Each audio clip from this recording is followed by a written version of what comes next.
بسم اللہ الرحمن الرحیم، السلام علیکم۔ یہ کسی بھائی نے آیت ولایت کے حوالے سے سوال کیا ہے۔ اس کا یہ کہنا ہے کہ یہ آیت ولایت جو ہے یہ علی علیہ السلام کی شان میں نازل نہیں ہوئی ہے، بلکہ یہ ایک عمومی آیت ہے۔ اس حوالے سے گزارش، یہ آیت ولایت جو ہے نا، سورہ مائدہ کی آیت نمبر 55 ہے۔ سورہ مائدہ کی آیت نمبر 55، انما ولیکم اللہ ورسولہ والذین آمنوا الذین یقیمون الصلاۃ ویؤتون الزکاۃ وہم راکعون، جس کا ترجمہ یہ ہوتا ہے کہ تمہارا ولی صرف اللہ ہے اور اس کا رسول ہے صلی اللہ علیہ وآلہ وسلم، اور وہ جو ایمان لائے ہیں اور ایمان لانے والوں میں سے وہ جو نماز قائم کرتے ہیں، زکوٰۃ ادا کرتے ہیں، اور حالت رکوع میں جب ہوتے ہیں، جب وہ حالت رکوع میں ہوتے ہیں تو زکوٰۃ ادا کرتے ہیں۔ یقیمون الصلاۃ، وہ نماز ادا کرتے ہیں، ویؤتون الزکاۃ، اور زکوٰۃ دیتے ہیں، وہم راکعون، جبکہ وہ رکوع کی حالت میں ہوتے ہیں۔ اب اس کی تفسیر کیا ہے؟ تو اہل سنت کے حوالے سے اگر ہم بات کریں تو اہل سنت کی متعدد تفاسیر میں یہ لکھا ہوا ہے کہ یہ آیت علی علیہ السلام کی شان میں نازل ہوئی ہے۔ ساری تفاسیر کا ذکر تو ممکن نہیں ہوتا، بہت زیادہ طویل ہو جاتا ہے میسج، تو لوگ انکمفرٹیبل فیل کرتے ہیں۔ میں نے صرف ایک تفسیر کو چوز کیا ہے، وہ ہے تفسیر در منصور، جو علامہ جلال الدین ابو بکر سیوطی کی لکھی ہوئی ہے، اور جنہیں اہل سنت امام المصنفین کہتے ہیں، اور جنہوں نے کوئی 100 سے زیادہ کتابیں لکھی ہیں، اور ان کی ہر کتاب جو ہے کئی جلدوں پر مشتمل ہے، اور ان کی جو سب سے عظیم کتاب مانی جاتی ہے وہ یہی تفسیر در منصور ہے۔ یہ دیوبندی اور بریلوی دونوں کے نزدیک بڑی معتبر تفسیر مانی جاتی ہے، اس لیے دونوں نے اس کا الگ الگ ترجمہ بھی کر رکھا ہے۔ اس تفسیر میں، تفسیر در منصور میں، علامہ جلال الدین ابو بکر سیوطی نے اس آیت کے حوالے سے، آیت ولایت یعنی سورہ مائدہ کی آیت نمبر 55 کے حوالے سے جو تفسیر لکھی ہے وہ میں آپ کی خدمت میں عرض کر دیتا ہوں۔ انہوں نے 3 صفحوں کے اوپر متعدد روایات لکھی ہیں، اور ساری روایات علی علیہ السلام کی حق میں جا رہی ہیں۔ پہلی روایت انہوں نے لکھی ہے کہ امام خطیب نے متفق میں حضرت ابن عباس رضی اللہ عنہ سے روایت کی، نقل کی ہے کہ حضرت علی شیر خدا نے اپنی انگوٹھی صدقہ کی جبکہ آپ رکوع کی حالت میں تھے۔ نبی کریم صلی اللہ علیہ وآلہ وسلم نے سائل سے پوچھا، تجھے یہ انگوٹھی کس نے دی ہے؟ اس نے عرض کی کہ اس رکوع کرنے والے نے، تو اللہ تعالیٰ نے یہ آیت نازل فرمائی۔ دوسری روایت میں کہتا ہے کہ امام عبدالرزاق، عبد بن حمید، ابن جریر، ابو الشیخ اور ابن مردویہ نے حضرت ابن عباس سے یہ روایت نقل کی ہے کہ یہ آیت حضرت علی ابن ابی طالب کے حق میں نازل ہوئی۔ تیسری روایت میں کہتا ہے کہ امام طبرانی نے اوسط میں، اور ابن مردویہ نے حضرت عمار ابن یاسر سے روایت نقل کی ہے کہ حضرت علی شیر خدا کے پاس سائل آ کر کھڑا ہو گیا جبکہ آپ نفلی نماز پڑھ رہے تھے۔ حضرت علی نے انگوٹھی اتاری اور سائل کو دے دی، وہ سائل حضور کی خدمت میں حاضر ہوا اور سب واقعہ بیان کیا، تو نبی کریم صلی اللہ علیہ وآلہ وسلم کے اوپر یہ آیت نازل ہوئی۔ رسول اللہ صلی اللہ علیہ وسلم نے یہ آیت اپنے صحابہ پر پڑھی، پھر کہا، جس کا میں دوست ہوں اس کا علی بھی دوست ہے۔ اب اس نے ولی کا ترجمہ یہاں پر دوست کیا ہے، حالانکہ جس کا ترجمہ جس کا میں ولی ہوں اس کا علی بھی ولی ہے۔ عربی متن میں لفظ ولی آیا ہوا ہے۔ اے اللہ تو اس کو دوست رکھ جو علی کو دوست رکھے، اور جو علی سے دشمنی رکھے اس کو اپنا دشمن رکھ۔ امام ابو الشیخ اور ابن مردویہ نے حضرت علی ابن ابی طالب سے روایت نقل کی ہے کہ یہ آیت رسول اللہ صلی اللہ علیہ وسلم پر آپ کے گھر میں نازل ہوئی۔ رسول اللہ گھر سے باہر تشریف لائے، مسجد میں داخل ہوئے، حضور صلی اللہ علیہ وسلم نے مسجد میں تشریف لائے تو لوگ نماز پڑھ رہے تھے، کوئی رکوع کر رہا تھا، کوئی سجدہ کیا، دیکھا کہ ایک سائل ہے، پوچھا، اے سائل، کیا تجھے کسی نے کوئی چیز عطا کی ہے؟ اس نے عرض کی، کسی نے بھی نہیں مگر اس رکوع کرنے والے نے اشارہ حضرت علی کی طرف کیا، انہوں نے مجھے یہ انگوٹھی دی ہے۔ ایک اور روایت میں ہے کہ امام ابن ابی حاتم، ابو شیخ اور ابن عساکر نے حضرت مسلم بن کہیل سے روایت نقل کی ہے کہ حضرت علی شیر خدا نے اپنی انگوٹھی حالت رکوع میں صدقہ کی۔ امام ابن جریر نے حضرت مجاہد سے یہ قول نقل کیا ہے کہ آیت حضرت علی ابن ابی طالب کے بارے میں نازل ہوئی، آپ نے حالت رکوع میں صدقہ کیا تھا۔ اس کے علاوہ بھی ہے، آگے بھی روایتیں ہیں، یہ ساری میں پیج آپ کو پکچر بنا کے سینڈ کر رہا ہوں، اب ساری روایتیں پڑھ لیں، میں سب کو نہیں پڑھ کے سنا رہا کہ طوالت کا باعث نہ ہو۔ اس آیت میں 3 ولی بتائے ہیں اللہ تعالیٰ نے۔ اللہ ولی ہے، انما ولیکم اللہ، اللہ تمہارا ولی ہے، ورسولہ، اور اس کا رسول ولی ہے، والذین آمنوا، اور وہ لوگ جو ایمان لائے ہیں، الذین یقیمون الصلاۃ، ان میں جو ایمان لے آئے ہیں ان میں وہ لوگ جو نماز قائم کرتے ہیں اور حالت رکوع میں زکوٰۃ دیتے ہیں۔ اب اس کے اوپر جو نا، جو اہل سنت کی طرف سے 2 اعتراضات آتے ہیں۔ وہ اعتراض کیا ہے؟ وہ کہتے ہیں کہ والذین آمنوا جمع کا صیغہ ہے، تو یہ آیت کسی ایک کے بارے میں نہیں ہو سکتی ہے۔ جمع کا صیغہ ہے، اور جمع کا صیغہ جو ہے وہ عربی زبان میں 3 یا 3 سے زیادہ کے لیے استعمال ہوتا ہے، لہٰذا یہ کسی ایک کے بارے میں نہیں ہو سکتی۔ گو کہ میں نے اتنی ساری روایات پیش کر دی ہیں، اس کے باوجود ہم اس اعتراض کا جواب اس طریقے سے دیتے ہیں کہ اللہ تعالیٰ نے فرمایا والذین آمنوا، وہ لوگ جو ایمان لائے ہیں، الذین، جو دوبارہ الذین آیا نا، یہ پھر مخصوص کر رہا ہے، اس میں تخصیص ہو جاتی ہے۔ وہ لوگ جو ایمان لائے ہیں، پھر ان میں وہ لوگ جو نماز قائم کرتے ہیں اور حالت رکوع میں زکوٰۃ دیتے ہیں، تو یہاں پر تخصیص ہو گئی ہے، لہٰذا یہ آیت اب شروع، یہ جو والذین آمنوا بے شک جمع کا صیغہ ہے، نو ڈاؤٹ، صحیح کہہ رہے ہیں وہ، لیکن الذین یقیمون سے ثابت ہوتا ہے کہ یہ اب کسی فرد واحد کے بارے میں یا کسی مخصوص شخص کے بارے میں ہے۔ دوسری بات جو اسی اعتراض کے حوالے سے ہم جواب دیتے ہوئے کہیں گے، وہ یہ ہے کہ اگر جمع کا صیغہ ہے، مان لیتے ہیں جمع کا صیغہ ہے، تو کیا علی علیہ السلام کے علاوہ کسی اور نے بھی حالت رکوع میں زکوٰۃ دی ہے؟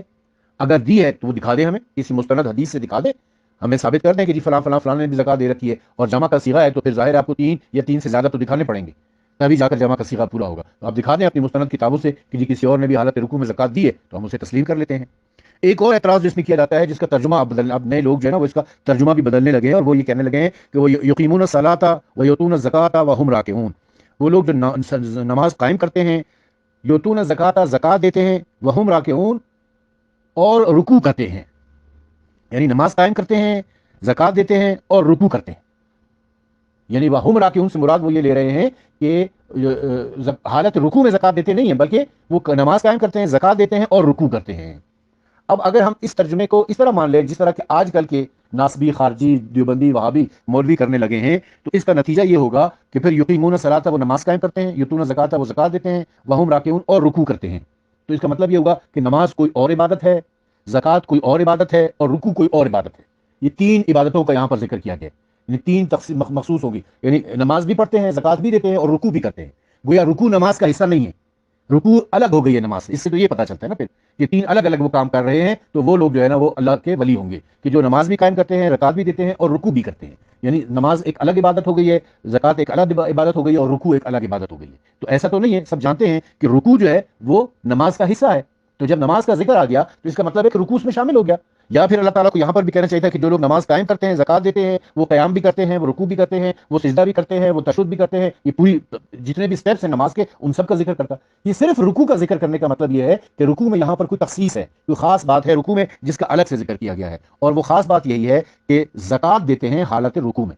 وہ زکات دیتے ہیں، نماز قائم کرتے ہیں اور زکات دیتے ہیں جب کہ وہ رکوع کی حالت میں ہوتے ہیں۔ اور جتنی بھی روایات میں نے پیش کی ہیں، یہ تمام روایات اس بات کو ثابت کر رہی ہیں کہ یہ علی علیہ السلام کے بارے میں ہی نازل ہوئی ہے۔ وہابی، ناسبی، خارجی جتنا بھی مرضی زور لگا لے، اس کو علی علیہ السلام سے نہیں ہٹا سکتے وہ، یہ علی علیہ السلام کے بارے میں ہی نازل ہوئی ہے۔ وآخر دعوانا ان الحمدللہ رب العالمین۔ اچھا، مناسب معلوم ہوتا ہے کہ یہاں پر ہم تفسیر در منصور جو علامہ جلال الدین ابوبکر سیوطی کی تھی، اس کے علاوہ بعض دیگر اہل سنت کی تفاسیر سے بھی کچھ حوالہ جات آپ کی خدمت میں پیش کر دیں، جیسے کہ تفسیر قرطبی جو امام ابو عبداللہ محمد بن احمد بن ابوبکر قرطبی کی لکھی ہوئی ہے، ضیاء القرآن پبلیکیشن نے اس کو شائع کیا ہے۔ اس تفسیر قرطبی کی جلد نمبر 3 صفحہ نمبر 622 پر علامہ ابوبکر قرطبی نے مسئلہ نمبر 2 کے زیر عنوان لکھا ہے کہ یہ واقعہ اس طرح ہے کہ ایک سائل نے مسجد نبی میں سوال کیا تو اسے کسی نے کوئی چیز عطا نہ کی۔ حضرت علی نماز میں رکوع میں تھے اور آپ کے دائیں ہاتھ میں انگوٹھی تھی۔ آپ نے ہاتھ سے سائل کی طرف اشارہ کیا حتیٰ کہ اس نے وہ انگوٹھی لے لی۔ القیہ کبری نے کہا کہ یہ دلیل ہے کہ عمل قلیل سے نماز باطل نہیں ہوتی، کیونکہ رکوع میں انگوٹھی کا صدقہ کرنا یہ نماز میں عمل کیا اور اس سے حضرت علی کی نماز باطل نہ ہوئی۔ اور یؤتون الزکوٰۃ وہم راکعون یہ دلالت کرتا ہے کہ نفلی صدقہ کو زکوٰۃ کہا جاتا ہے، کیونکہ حضرت علی رضی اللہ تعالیٰ عنہ نے رکوع میں انگوٹھی کو صدقہ کیا۔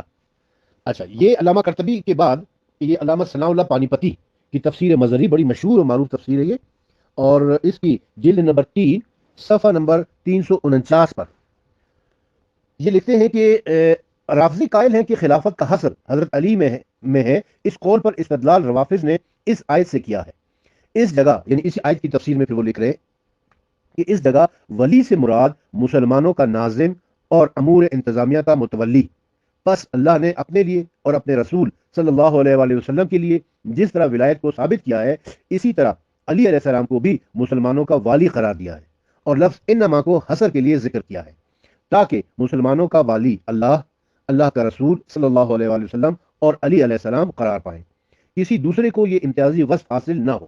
اور چونکہ اللہ اور اللہ کے رسول صلی اللہ علیہ وسلم کا والی ہونا عمومی ہے، تمام مسلمانوں کو حاوی ہے، اس لیے علی علیہ السلام کی ولایت بھی عمومی ہے۔ بس علی علیہ السلام ہی امام ہیں، آپ کے سوا کسی دوسرے کو خلیفہ ہونے کا حق نہیں۔ اس کی تائید برہ بن عازب رضی اللہ تعالیٰ عنہ اور زید بن ارقم رضی اللہ تعالیٰ عنہ کی روایت سے ہوتی ہے کہ رسول اللہ صلی اللہ علیہ وآلہ وسلم نے مقام خم پر کی تالاب پر فروکش ہوتے ہوئے تو علی کا ہاتھ پکڑ کر فرمایا، کیا تم لوگ نہیں جانتے کہ میں مومنوں کا والی خود ان کی ذات سے بھی زیادہ ہوں؟ صحابہ نے عرض کیا، بے شک ایسا ہی ہے۔ حضور نے فرمایا، اے اللہ، جس کا میں مولا ہوں اس کا علی بھی مولا ہے۔ اے اللہ، جو علی کا دوست ہو تو بھی اس سے دوستی رکھ، اور جو علی کا دشمن ہو تو بھی اس کا دشمن ہوتا۔ اس واقعے کے بعد حضرت عمر کی ملاقات علی سے ہوئی تو حضرت عمر نے کہا کہ اے ابن ابی طالب، تم کو مبارک ہو، تم شبانہ روز ہر وقت ہر مومن مرد و عورت کے مولا ہو گئے۔ یہ حدیث حد تواتر تک پہنچ چکی ہے۔ تقریباً 30 صحابیوں کی روایت سے محدثین کی ایک جماعت نے صحاح، سنن اور مسندوں میں اس کا ذکر کیا ہے۔ علی ابن ابی طالب، بریدہ بن حسیب، ابو ایوب، عمر بن مرہ، ابو ہریرہ، ابن عباس، عمار بن بریدہ، سعد بن ابی وقاص، عبداللہ بن عمر، انس بن مالک، جریر بن مالک بن حویرث، ابو سعید خدری، طلحہ، ابو الطفیل، حذیفہ بن اسید رضی اللہ تعالیٰ عنہم اور بکثرت دوسرے صحابہ نے اس کو بیان کیا ہے۔ بعض روایات کے الفاظ اس طرح ہیں کہ میں جس کا والی اس کی جان سے زیادہ ہوں، علی بھی اس کا ولی یعنی والی ہے۔ غدیر خم کی یہ حدیث واضح طور پر علی کی خلافت کو ثابت کر رہی ہے۔ عمران بن حسین راوی ہیں کہ رسول اللہ صلی اللہ علیہ وسلم نے فرمایا، علی مجھ سے ہے اور میں علی سے۔ علی ہر مومن کا ولی یعنی والی ہے۔ یہ جامع ترمذی اور مصنف ابن ابی شیبہ کی روایت ہے۔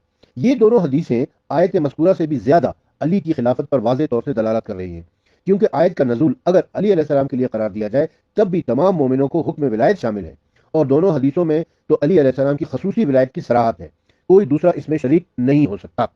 تو یہ دو مزید تفاسیر میں نے آپ کی خدمت میں پیش کر دی ہیں۔